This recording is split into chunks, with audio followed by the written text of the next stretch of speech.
This is WPTV, William Paterson Television.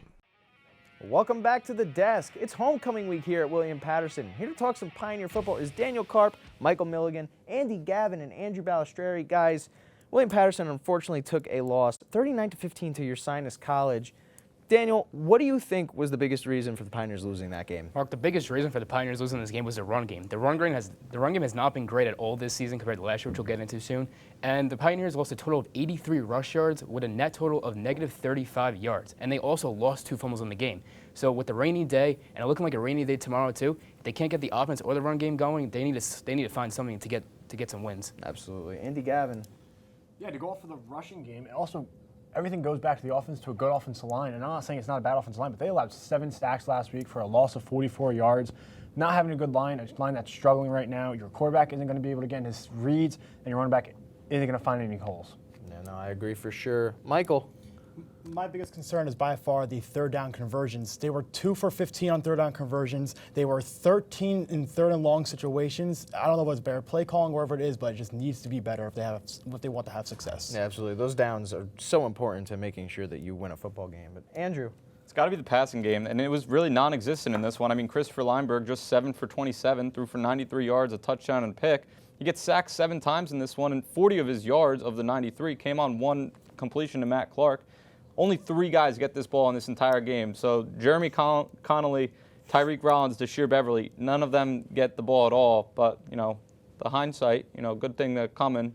Montclair really bad against the pass. Play them tomorrow. Hopefully you can get something going a little bit. Yeah, absolutely. Andrew, I'm going to stick it here with you. We've seen the emergence of a really good player here in this Pioneers front 7. Yubir Rojas Herrera has been an absolute force for the Pioneers this season. Andrew, how has he stepped up in the absence of a player like Nazir Wright, who was so good for the Pioneers last year? Yeah, I mean, Yubir has been absolutely a tank this year. It's easily the best year of his career, as you can see from his stats. 12 tackles for loss, 6 sacks, 34 tackles, and a defensive touchdown.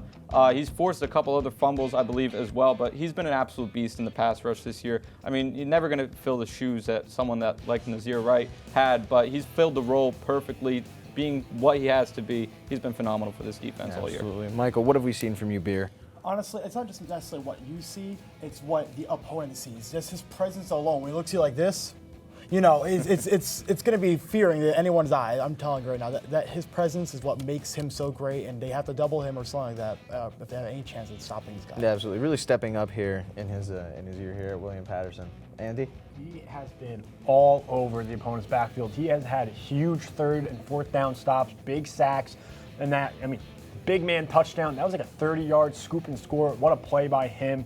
He has been a force to be reckoned with so far this season. Yeah, Daniel, what have you seen specifically from I've just seen Beer? the tackles for loss. The tackles for loss is the biggest thing for me. With the Pioneers secondary hasn't been great this season. Just the tackles for losses have been great. They need tackles for loss. They need sacks. It forces some turnovers for them. Yeah, absolutely. Now, guys, Yubir is probably going to be a player that has to step up this Saturday for homecoming against Montclair. But looking at some other things that you think need a tune-up, Michael Milligan, starting with you, what do you think William Paterson needs to do in order to get a win over Montclair this Saturday? 100% has to be limiting those turnovers. Let me tell you right now, they had 3 turnovers, 2 fumbles for a loss, and then you had a interception thrown by Lineberg as well. 4 fumbles total though, so they also need to work on that ball security. Just taking care of the football is priority number 1. That has to be the main thing they got to be with, and if they do that, I think they have a really high chance of coming out with a W this game. Absolutely, Andrew. Yeah. I mean, I'm going to double down on what I said earlier. I'm going to go with the better passing attack. And, Christopher Lineberg, he needs to be better. He's throwing under 150 yards a game right now, and Montclair is allowing a lot of yards per game. And, it might be a little bit difficult. It's going to be some rainy weather tomorrow, some wind as well. But this Montclair secondary is not good. And Christopher Lineberg, he absolutely needs to be able to throw against them. Yeah, really want to see them get him more involved, give him some more passing attempts for sure. Daniel. It's got to be the run game. They got to stop the run game.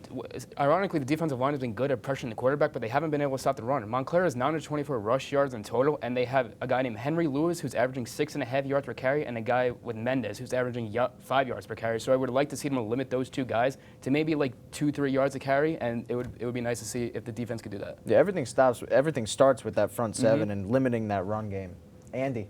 I mean, this is no-fly zone, Legion of Boom. This secondary is unstoppable. Going with what Bally said before, they're not that good of a team passing the ball. This secondary needs to step up. Devin Blunt, RJ Massey, JoJo Kirby, they combined for 7 picks, 7 pass breakups. this secondary needs to keep playing how they've been playing all season. Yeah, guys. I mean, big game here against Montclair, and we kind of want to see something get going this year, this game, and that's the run game. Because last year, the William Paterson run game was the heart of this offense.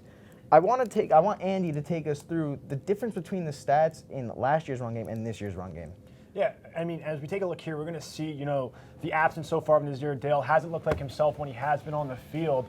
But the first 6 games last year, first 6 games this year, a difference of almost 662 yards. Yards per carry is about a 2-yard difference. 7 touchdowns to 1 touchdown. And the yards per game, almost 111-yard difference. That is not going to win you games at all. Yeah, no, for sure. I mean, everything starts with that run game. That's how you really open up that offense. Daniel, what have we seen? Like Gavin said, 147 yards to 36 yards, over 100-yard difference. And not just that, they are gaining some yards in the run, but they're losing a lot of yards too. Like against your Sounders the other day, they lost over double the amount of yards that they gained the other day. So they need to stop. They need to stop losing yards, and they need to start running up the field and gaining some yards on these carries. Yeah, I agree 100%. Andrew. Yeah, I mean, he nailed it right on the coffin. They're running horizontal. They got to start running vertical here. I mean, also Nazir Dale, he was phenomenal last year, averaging 100 yards a game. Now he's down to just 40, as well as Isaiah Leaks, getting a ton of carries, only averaging 2.5 yards a carry. So it's on them as much as it is on the offensive linemen. They're not creating holes. They're not blocking for long enough. They're not allowing them to burst through. Yeah, Milligan, close us out. Yeah, I mean, what you guys haven't said already. I mean, look, that is the heart of their offense last year, and you just need to continue to improve. Where there has to be better blocking. Maybe scheme a better play call for it. Maybe have more offensive linemen maybe move out of the position, maybe go block upfield. But for the most part, they just need to figure out a way, or else they're going to be constantly in this mess of just going backwards a lot instead of going forward. Yeah, really want to see that running game get going tomorrow against Montclair at homecoming. But from one gridiron to the other, we've got the NFL crew coming up next on WP Sports Desk.